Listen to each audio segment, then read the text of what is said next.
Thank you, Ankita. Thank you, Murli, for this wonderful opportunity where I get to engage with a bunch of people from industry, non-industry, share some thoughts, ideas, and see, what's everybody's take on personal wellness. Thanks for the introduction. A very warm welcome to all of you to this session. Uh, the topic of today's session is personal wellness. I was just curious to know what is personal wellness according to you? I mean, if you can put that in the chat box, maybe Ankita can tell me a few answers. What is it according to you?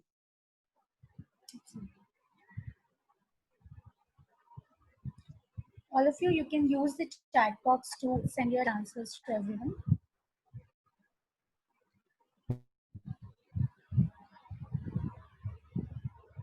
Anything that comes to the top of your mind. It need not be right or wrong. Just your thought. What is personal wellness?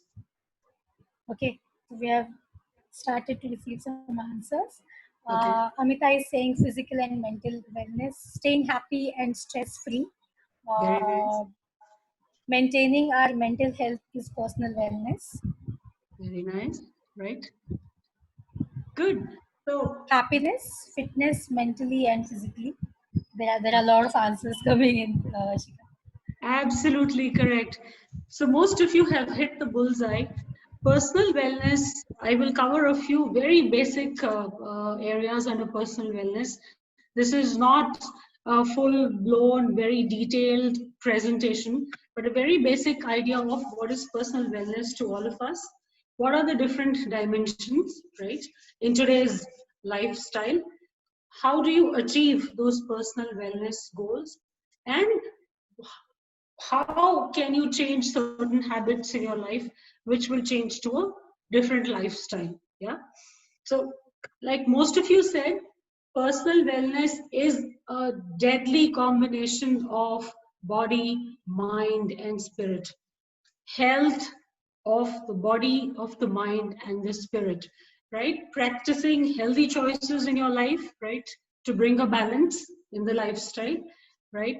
And also and kind of coupling it with mental and spiritual well-being, right? In today's fast-paced life, especially that all of us are now working from home, right, there is enough and more stress added to it, because you have to, for the working professionals, you have to manage home and you have to manage office, right? So it's become like a double shift for each one of us. So hence, personal wellness becomes more important because you don't get that time to organize your breaks. Yeah. Now, moving on, these are the various dimensions of personal wellness, right? Some of them are internal, some of them are external.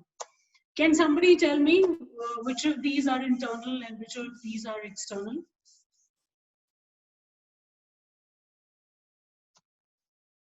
Anyone? Any answers?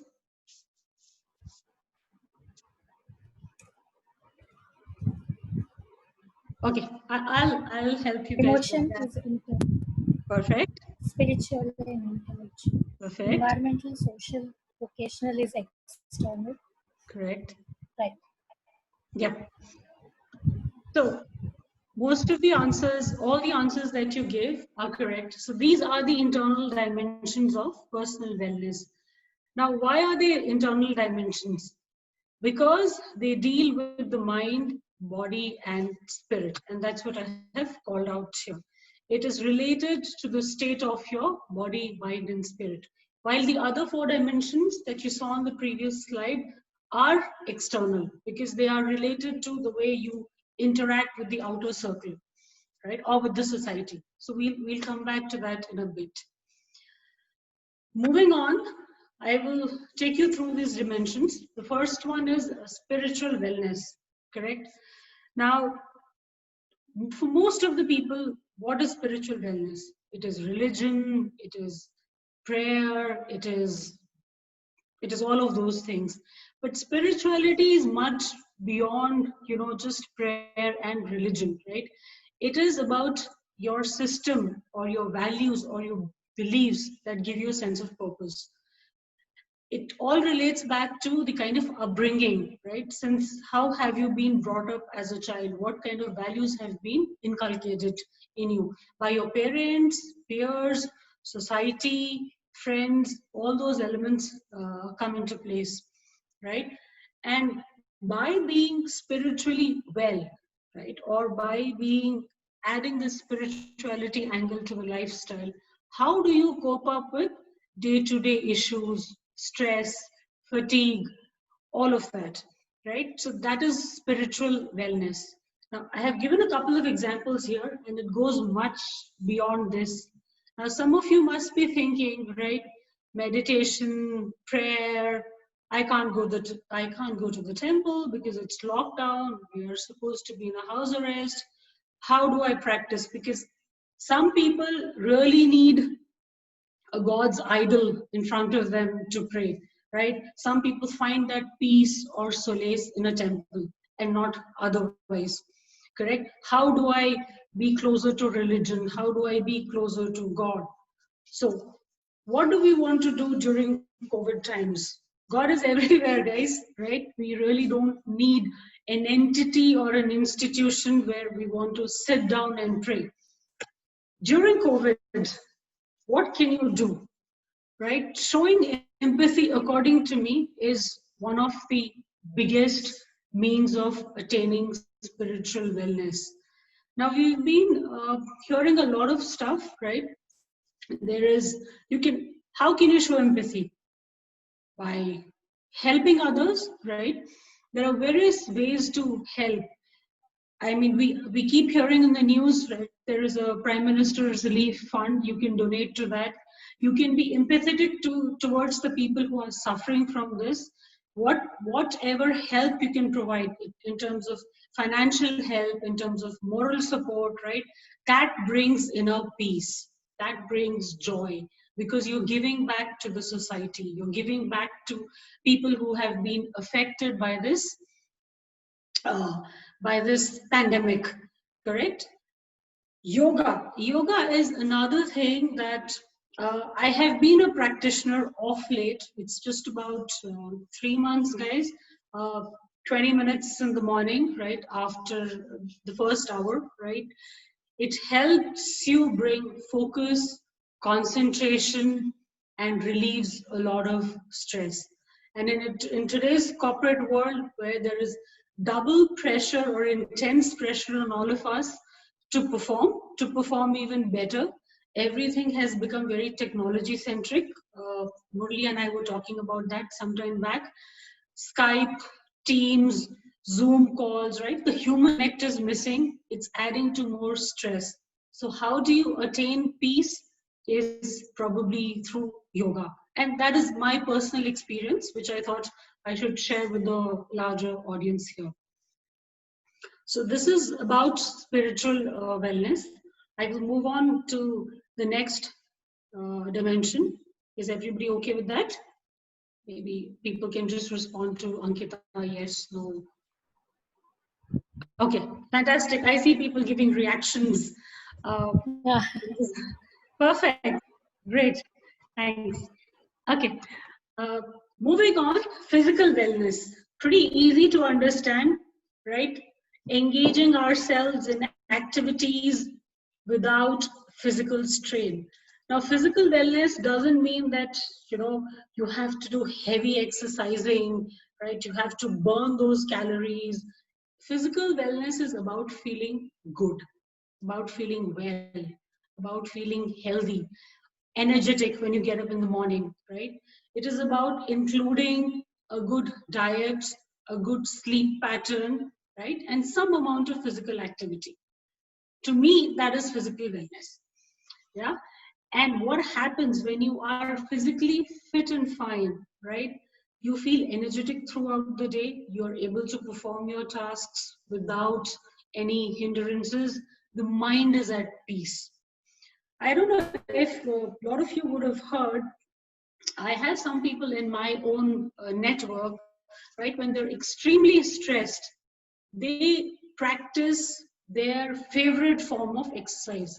So I have a colleague who probably switches on the radio or some music and dances non-stop for 20 minutes. She sweats it out, right? Plus she's relieved. So it's your form of passion that you want to pursue. Some people enjoy cooking. So I've mentioned prepare a healthy meal. That burns out the stress, right? Some people enjoy doing a lot of activities, correct? It could be indoor. Now we cannot step out during COVID times, right? So that's what I've mentioned over here. You cannot hit the gym, right? So use your house as a place to keep yourself physically fit. Certain exercises which do not require too much of space, right? So small walk arounds in your compound, gardens, lawns, without stepping out of your community, right? Some sort of physical activity. Beyond that, because COVID affects our immunity system, right? I mean, it's very easy for me to write over here, do eliminate alcohol and smoke. That we should anyway do in our uh, day-to-day lives if we are addicted to those. But what happens during this pandemic, right? There is a lot of stress on the respiratory system. So if we are consuming alcohol or we have the habit of smoking, it is only stressing the immune system and the respiratory system, right? So I think we should completely avoid that. Maybe we may want to pick up that habit back once we are out of this pandemic, preferably not, but if you still want to go ahead, it's up to you. Don't touch your face. I mean, it's something very common, right?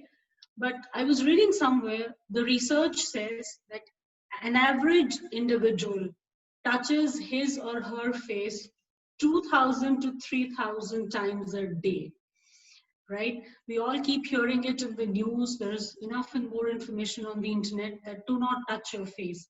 So how can you bring that 2,000, 3,000 times a day of touching the face down to, say, 100, 200, right? Which saves you from falling into any disaster or any illness, correct? Uh, Eating healthy, yes, fruits, vegetables, whatever is available, uh, to the best of what is available in the market. I think that should be added as a part of the diet, correct? And during COVID, guys, it is even more important to be physically fit because you don't want to fall sick, you don't want to see the hospital, you don't want to fall into any sort of trap, and this is a vicious circle which has also led to deaths, right? All of us are seeing a lot of data which is available on the internet, so let's be safe rather than being sorry. Yeah, I mean, I can take questions if there are, otherwise we can move on. Can I see a thumbs up or a go ahead if you're okay? Okay, all right, thank you. Moving on, the next one that I captured was emotions. What is emotional wellness? People only think that, if you are sad, if you cry, if you're distressed, if you have a lot of stress, then you're emotionally unwell or emotionally unfit. It's not that. Emotional well-being is the ability to cope with all the stress that work, home, life brings to our day-to-day lives, right? Our interaction with other people, right, around us, it could be office, it could be home, it could be friends, family, right, leads to a lot of emotions are involved in that, right? So being attentive, whether you're moving towards negativity or positivity. To me, team here, mind is a very powerful tool, right? Whatever you think is what you can achieve. It's as simple as that. If you divert your mind towards positivity, towards positive emotions, positive feelings, positive behaviors, no matter how negative you are, you will slowly come out of that distress, right? And move towards positivity. It's how you think. It's about this theory of, is the glass half full or is the glass half empty, right? There is a glass of water which is half full. So some people see it as half full, some people see it as half empty. So the crowd which sees the glass half full is optimism. At least I have some water in the glass. There's something I can do with it. People who see half empty probably is pessimism. So it's all about your thoughts, how positively you're thinking, how you're driving your emotions to move towards positivity is all about emotional wellness. How do you do that? I have quoted a few examples, and I mean, you can practice any of this. To some people, music plays a great role, right, in terms of relieving stress, feeling happy, feeling joyful, playful, and all of that. Some people love to eat, right? There are stress eaters, then there are non-stress eaters. Some people eat a lot before the exams. Some people eat a lot before an important meeting. So it depends. What helps you feel emotionally well, what helps you feel positive, happy, is what you should do, right? There are people who have pets, right? Animal lovers. Pets are a great source of stress relieving, right? Favorite movie, sunset, and all of that. Now somebody might be thinking over here in this webinar, how do you play with the pets, right? Pets are outside the house probably. They could bring in some germs and stuff like that. So yeah, what you can probably do during the COVID cycle is a couple of suggestions here, right? Uh, to me, the most important out of the three that I have listed over here is virtually connect with your loved ones. There is a lot of freeware available, right? You have Zoom, you have WhatsApp video calls, you have Google video, all of that. You know you cannot travel, you know you cannot meet them. Don't let physical distance bring distance in your relationships. I think that is the most important. Whether it's an important friend to you, whether it's family or relatives, I think just because we are in the lockdown phase, that should not bring distance in your relationships, right? Please virtually connect, talk to whoever you like talking to, and that person brings happiness, joy to your life, right? Build additional skills. For me, learning is not a goal. Learning is a journey. I see off late a lot of people doing a lot of certifications, courses, learning, virtual meetings, and stuff like that. But then this should not stop once we are out of the pandemic. Learning is a journey. All of us learn lifelong. So whatever is your area of interest, when I say skills, I'm not necessarily referring to technical skills, domain skills, soft skills, and all of that, soft skills and all of that, right? It could be any of these. It could probably be even a passion of yours. Let's say somebody wanted to become a photographer, right? But he or she hasn't found the time to do so. Now with the work from home model, right, you may want to pursue that passion of yours, right, through some online courses or attending some virtual workshops and stuff like that. Emotionally being well refers to doing what you love doing in your life, which leads to positive behavior, positive attitude, good health, and happiness. That's how I would sum up in emotional wellness. Yeah. Uh, Moving on, the last one, the last of the internal dimensions that we have here, intellectual wellness. What do we understand by intellect? Intellect is associated with brain. Yeah. So what is intellectual wellness? It is the ability to, recognize your hidden talents or your unique talents, right? With the way of, by using knowledge and skills. There are times that when we have not got the time to do a lot of stuff that we want to do. I will give you a very classic example, right? Some of us are really interested in doing, I don't know, Sudoku, say for example, or quiz.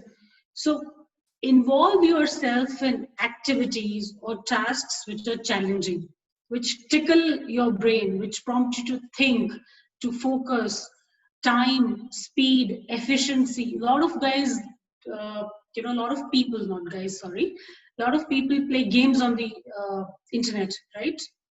Video games, online games, and stuff like that. I have a majority of population who tells me it's such a waste of time. Why do you even do it, right? To me, if you ask me, playing games, online video games, and I personally do that because I love playing some of these, right? It brings in that speed in life or that focus, because what happens when you play a game? You always want to win. You want, in the leadership dashboard or in the leader dashboard, you want to see yourself in the top 3. So you will do all that it takes to win that game. So that brings in sharpness of the mind, agility, speed, focus, concentration. So that is what is intellectual wellness. It also means, right, when you encounter or when you meet, whether virtually or physically, new people, how to accept their ideas, how to expand on their ideas, how to learn from their ideas or from their knowledge. Some of the activities that I've mentioned over here are just, examples. Like I said, reading, doing challenging tasks. To me, that could be difficult. I mean, quizzes, puzzles that you want to solve, maybe Sudoku, participating in debates, virtual debate competitions, elocution contests, all of that. These are just examples, right? Participating in events. Now, everything is just virtual. Scholastic, cultural. Scholastic is referring to, if I have as an audience, right, people who are in college, university, right, those competitions that I'm referring to, which stimulate mental health. It's just keeping the brain active. Now, during COVID, how do you want to do this? Like, all of us are connecting right now, virtual webinars. Learning never stops. You can learn from any channel, any means, any medium, right? It could be a webinar, it could be a conference, it could be a professional development course online, it could be a networking event. We all learn from each other every day, every single moment. But yes, what happens is virtual professional events, right, give you a larger platform to interact with a larger group, right? And get more ideas, get more knowledge, expand on it, build on it, and stuff like that. Yeah. So those were the 4 dimensions of wellness, personal wellness, right? Internal, because they're related to the body, mind, and spirit. Yeah. Can I move to external dimensions if everybody's good? Okay. Thank you. Now, maybe on the chat box, can somebody tell me why are these called external dimensions? Vague guesses. I don't need any, there's no right or wrong answer, or no perfect answer.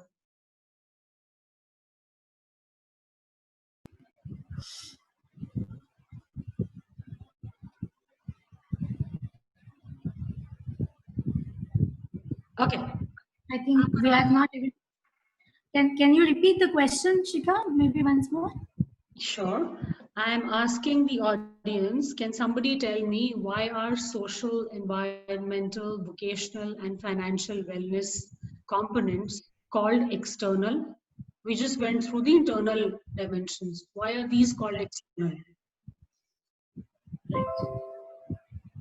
Yeah, I think.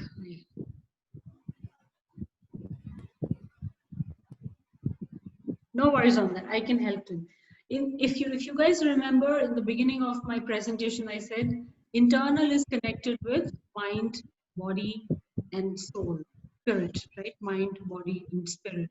External will be connected with society, the external world, the people you interact with, right? Our behavior is influenced by the people around us, correct? It could be friends, family, colleagues, mentors, coaches, right? So our behavior is influenced by all the external uh, factors, people, the external world, and how we interact with them. That is why these dimensions are called external dimensions. I'll take the first one, social. What is social wellness? In simple words, you can choose not to read this, it's absolutely fine. In simple words, it's having a great support system of friends and family, a healthy circle, right, of colleagues, friends, family, a very healthy circle, a very healthy network, which provides you very good stimulation. You feel happy being with them, you know they influence you in a positive manner. So having a good social circle is about social wellness. That is all social wellness is, nothing more. Correct? So, some of the ideas that I have mentioned over here is, since we cannot step out, I still insist on virtual connects, right? Call a long distance friend, right? Catch up. There are a lot of these colleagues of mine, right, who've started doing virtual lunch meetings, virtual coffee meetings, right? A quick 20 minutes chat over a cup of coffee. Everybody's on Zoom. I think that stimulates happiness, correct? You feel good talking to people. You feel good being connected. Everybody is around you, though they are not around you physically, but yes, they are around you while they're with you on the call. Attending seminars, conferences, webinars, and stuff like that. Seminar post-COVID, webinar during COVID. Also, social wellness talks about meeting people who you have never met. So, which means networking, growing your network, meeting new people so that you can develop professionally, personally, because a new person will always in your lives, right, will bring in new ideas. Yeah. Now, what is the COVID stance? The COVID inspiration or the COVID stance over here is, we cannot meet anybody. We have to continue practicing social distancing so that we are out of this pandemic. Life is back to normal. Yes, it's a long journey. It's going to take a couple of months, probably this entire year, and 2021 we start with a bang again. But yes, with your close network, no matter you, even if you're facing technology challenges at one point in time, don't give up. Please connect with your close network, right? And if you are meeting people, no handshakes, just no hugs, no high fives, nothing. Just a simple namaste, yeah, will do, right? Maintain distance. And if you are going out in public, we've heard this enough and more, wear a mask or a bandana, wash your hands as soon as you're back.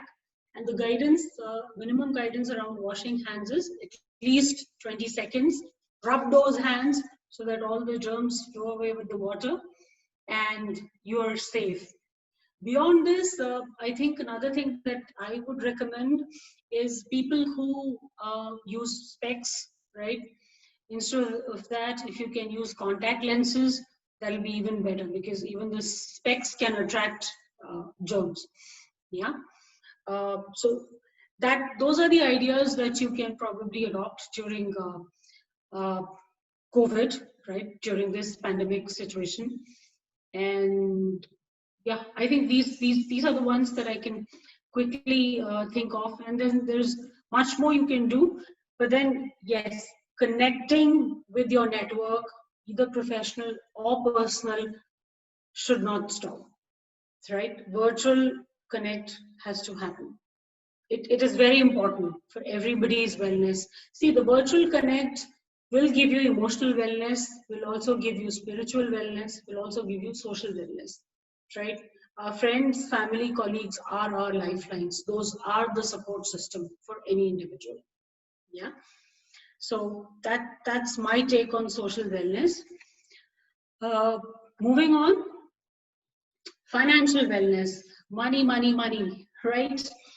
Uh, it's a most important factor in our lives because it is a baseline which helps us lead, a certain lifestyle, right? Ability to effectively manage your finances. what is our finance? Income and expenses, right? Money plays a very, very critical role. And if you are short of money, if anyone is short of money and we need it, or there's an exigency, or there is a need and we don't have it, it leads to anxiety, big time anxiety, fear, and stress. Because you need it for a certain purpose and you're not able to achieve it because your financial wellness is not in place. So a couple of ideas here. Yeah, always, like we do in our professional lives, when we start our day, we plan our day, we list down the top 3 or the top 4 priorities that we have to fulfill for the day, right? Even on the financial side, it is very important to come up with a budget, right? You can decide whether you need a weekly budget or a monthly budget, whatever works for you, so that you know what is your expenditure for the month, right? Very important thing, defining wants and needs. What is a need? Need is something which is very basic in life. You cannot survive without a need. Food, clothing, and shelter, for example, are basic needs. Wants, I want an ice cream. Wants could be, wants a wish list, right? I want something, but then does my financial situation permit me to buy that? I want an iPad, I want an iPod, right? So wants are wish list. Certain percentage of your income should be parked under savings, right? That is the only way to manage finances. Donating to a meaningful charity. When I say that, it personally brings a lot of satisfaction to me when I give back to the society. So, and this has been there for very many years. Team, whoever is on the audience team here, it's been there for very many years, not COVID, for about more than a decade. There's some portion of my income that I would donate to a particular. There are 2-3 organizations I'm associated with, and I would want to continue doing that till the last breath, right? So it brings in personal satisfaction, but then to be able to do that, each one of us has to manage our finances well. What's the COVID inspiration here? Yeah, save. If you're saving 10% of your finances, save a little more than that. I don't know, 20%, 24, 25%, 30%, to cater to exigencies or emergencies. God forbid, you should not land up into any of this situation. But if, then we need finances to deal with the crisis, right? Manage the financial stress. Like I said, differentiate between needs versus want. What is a basic need is not compromisable, but a want is always a wish list. If you cannot fulfill it this month, probably next month, right? Help others who are in financial stress. Now, most of you must be thinking, I can only help if I have enough for myself. To me, actually, it doesn't work that way. Even if I don't have enough for myself, I would still take a small, maybe a 2% or a 3% of whatever finance I have available with me and park it with somebody who is much, much, much needier than I am, right? It gives a different sense of satisfaction. This also stitches with your spiritual wellness, because it brings happiness, it brings peace, it brings a feeling of making somebody smile at the end of the day. Yeah, I don't have too much. Whatever I have, I will take a certain portion of that and help somebody else who's in greater need than I am. So that's how I would describe financial wellness. If everybody's okay, I'm going to move on to the next slide. Vocational. Now, this occupies the largest probably portion of our life or of our day, right? It is about satisfaction, fulfillment, feeling good from the work you do. Most of us are associated with different organizations, uh, corporate, non-corporate, right?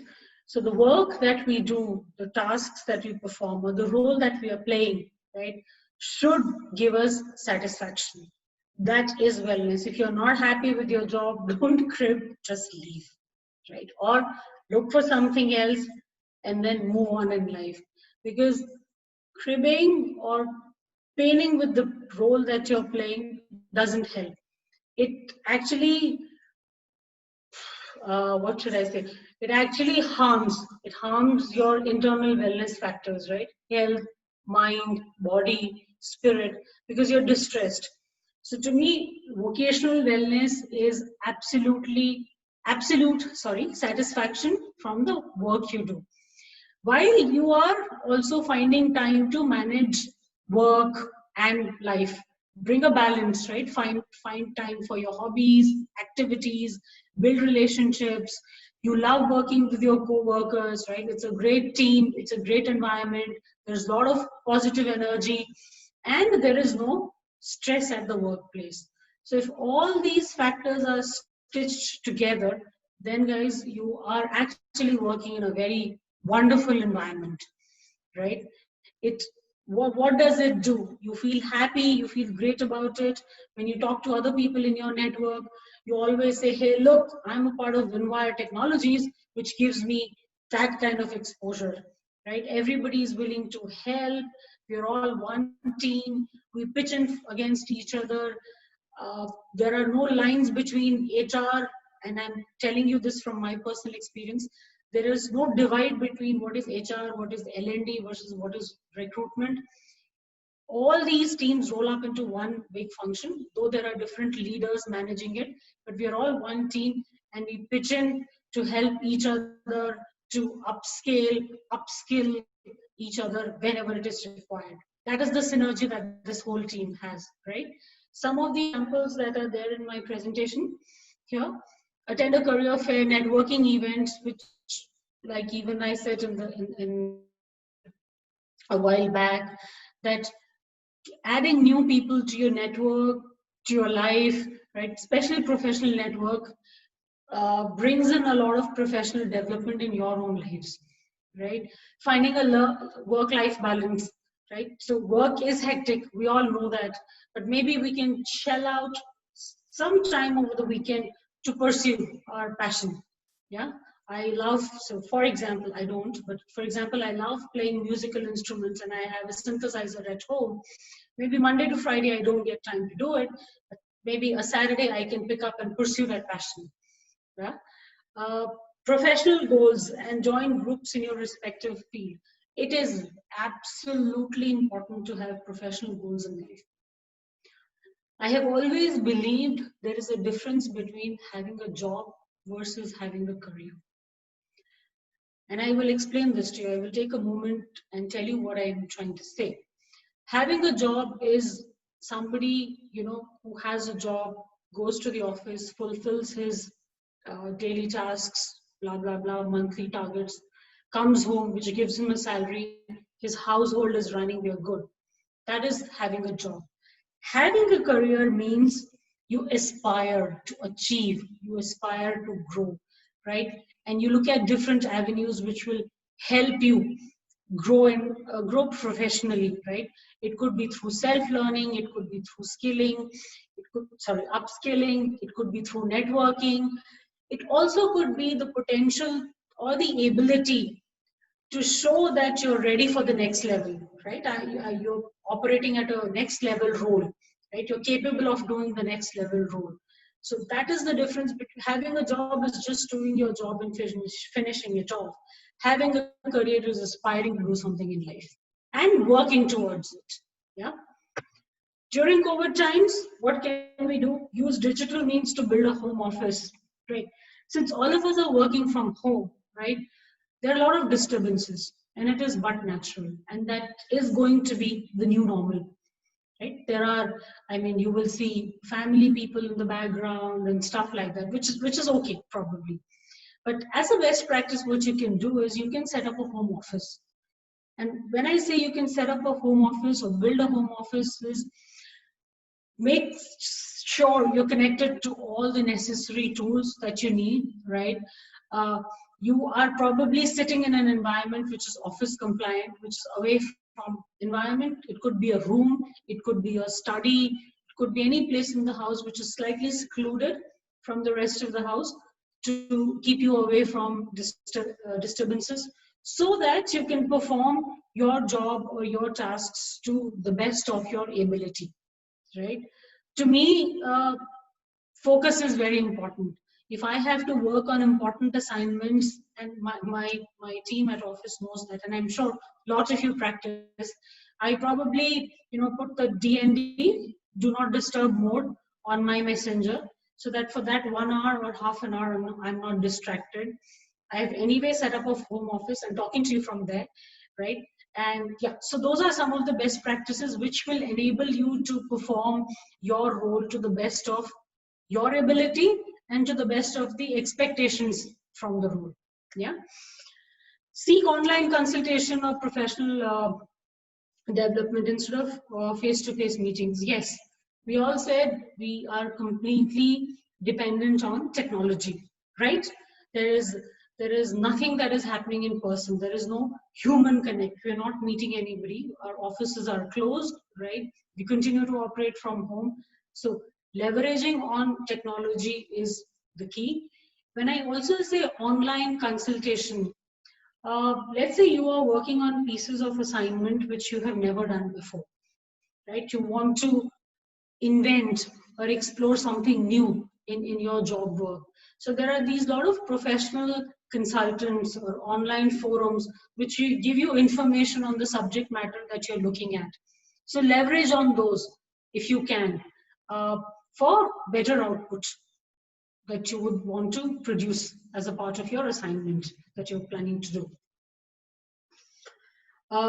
So this is occupational, vocational, you can call it whichever way you want, right? Deriving ultimate satisfaction from the work that you do. Yeah. Now, moving on, environment. Yes, this refers to our surroundings, the place we stay, home, office, everywhere. Yeah, and it plays a very, very important or integral role. It's a very integral role, correct? We have to make sure that we maintain. Earth is our planet and it's our responsibility, right? It by protecting it, right, you're bringing in harmony, right? You're also leading a healthy lifestyle. You're raising consciousness, yeah, consciousness, environmental consciousness raises awareness for healthy living. Your surroundings are clean, right? Your home office is clean, you have decluttered, you're organized. This is environmental wellness. Some of the examples related to our environment outside the home, right? Pollution, violence, littering, right? We should all avoid that. Recycling is a good method to the extent possible that we can do. Once we are back to the new normal, if carpool is a possibility, I think we should explore that rather than each one of us driving our own vehicle, adding to the pollution, adding to the traffic and stuff like that. Yeah, use natural resources. When I say natural resources, very simple: water, electricity, blah blah blah. Let's practice in our daily lives. When you leave a room and if you're using the light and the fan, right, you switch it off before you do that. When you're in an office space, you switch off your printer, you switch off your laptop, you switch off the AC or the lights, and then leave, right? These are best practices. So we should conserve natural resources. Yeah. What is the COVID inspiration? Like I said, organize, decorate, declutter your home office. And trust me, I will tell you from my personal experience. When we started working from home way back in March, I used to sit on a bed, right? Sit on the bed, you have the laptop on your lap and start working. What I realized over a few days, say about 3-4 days, right? One, it's not a very comfortable uh, posture or a position. So ergonomics play a big role, right? So look for the right chair, sofa, a couch, or table, right? That is required for you to operate effectively, right? Physical posture of the back and stuff like that is very important. Plus, the environment around you should be neat and clean. right? When I say neat and clean, I'm not referring to, litter being thrown around. It should look like your office at your office, right? It only has the tools that you need to operate during your working hours, and everything is out the door. Yeah. Again, save natural resources wisely and engage in your own personal garden. Now, the reason I have put that here is because we cannot go out, right? Cannot, you just cannot step out of the house. So a lot of people have this habit of maintaining a small garden at home. If you have that, please engage in that kind of activity. Plants bring a lot of positive energy. Yeah, if you have it in your balconies, if you have it in your lawn, right? Practice some sort of gardening, take care of them, look at their health, right? Which all brings back positive, because plants inhale, exhale a lot of negative energy, right? So it's important to look after them. Yeah. So this is on the environmental wellness. uh, Now, how do you achieve these goals? Okay, let me just go back. So we've looked at 4 internal dimensions, we've looked at 4 external dimensions. All these 8 dimensions are very important for personal wellness. And if you notice during the presentation or while I'm speaking, one is connected to the other. Say, for example, your vocational or your occupational wellness, if that is taken care of, automatically your emotional wellness will fall in place, because a lot of our emotions are related to what happens at work. Yeah, if you're doing well, you're receiving appreciation, your boss is happy, I mean, your teams are happy, automatically you are happy, right?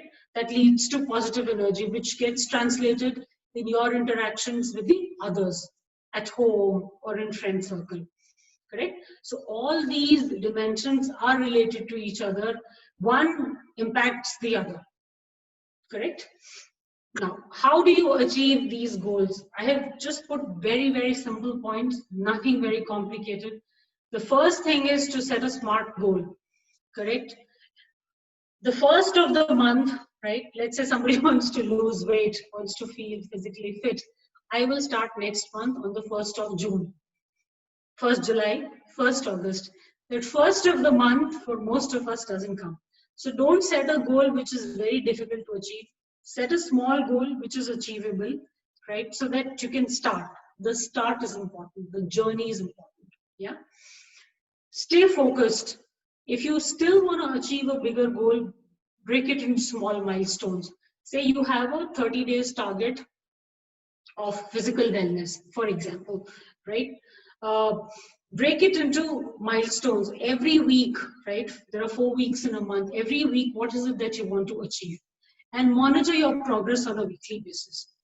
So you know how you did week 1 versus week 2. Are you getting better in week 2 or have you got worse? Right? Do you need to improve certain things?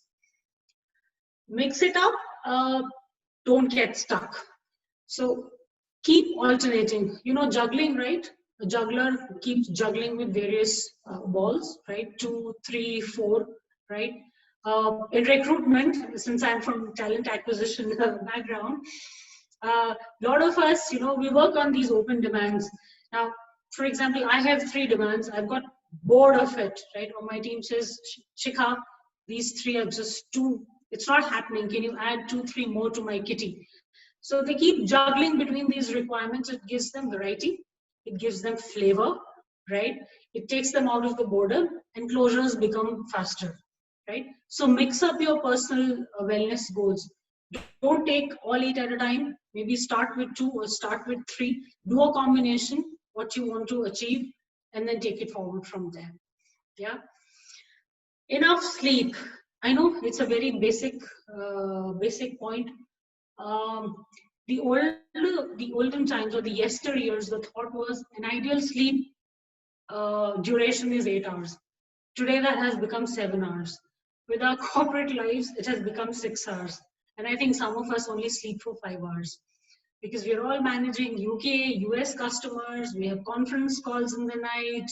We're not getting enough sleep, and there is enough and more stress in life due to especially work from home.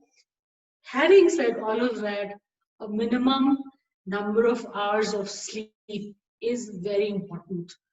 You can decide what is good. Everybody has a different metabolism, different sleep pattern. So if 5 hours is good for you, it has to be 5. It cannot be 4. If 7 hours is good for you, it has to be 7. After a good night's sleep, you will notice that you will wake up with high energy and you will feel fresh. Yeah, so that is the importance of sleep, right?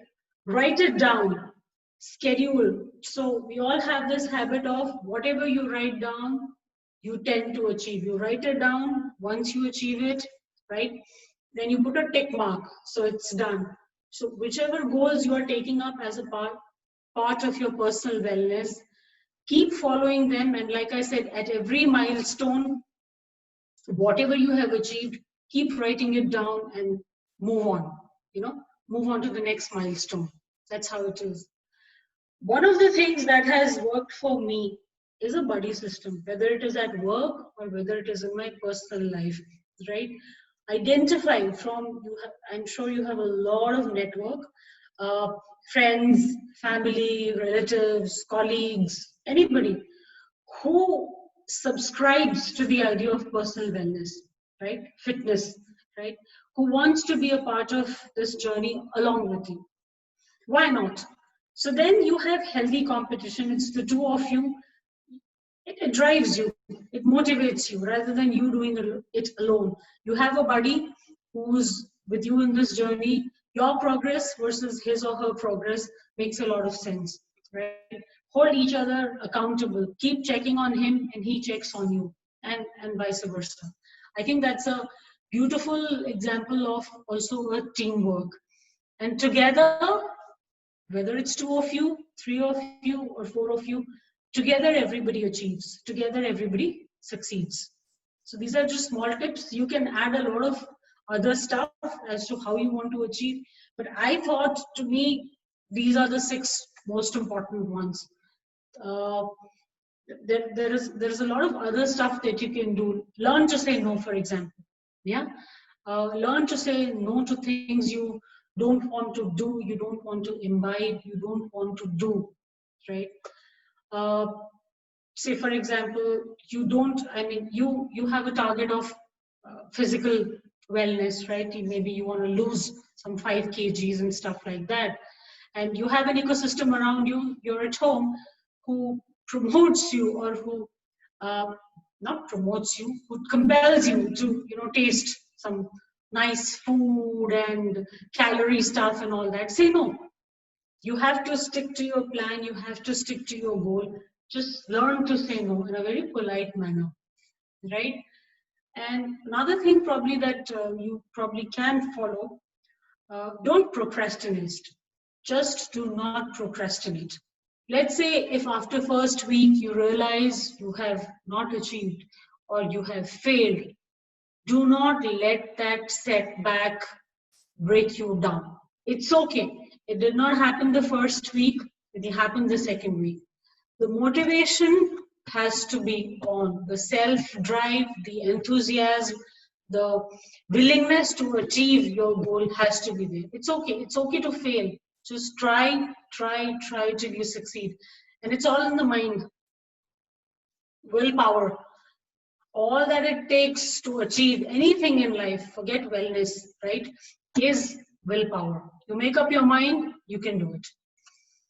I think last bit of my presentation, yeah, that's the last one. How changing certain habits can change your lives. So I've very articulated it in a very simple manner. When your physical and environmental pair are optimized, they lead to good health, right? When your mental and financial parameters, wellness goals are optimized, they lead to wealth, right? Emotions and social connect lead to happiness. Spirituality and occupation lead to harmony.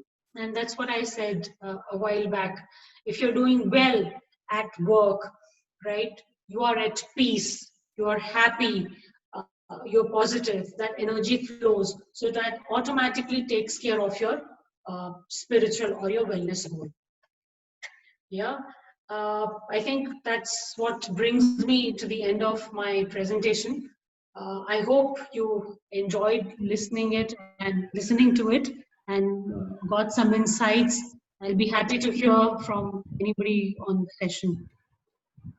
Thank you so much, Chika, for such a wonderful session. I think we don't have much time, but in case we have any questions, we have like one or two questions we can have it. If Sure. anyone is interested in asking any questions, you can use the chat box and ask questions.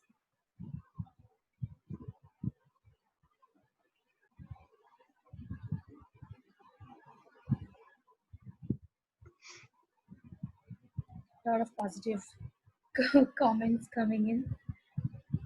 Thank you.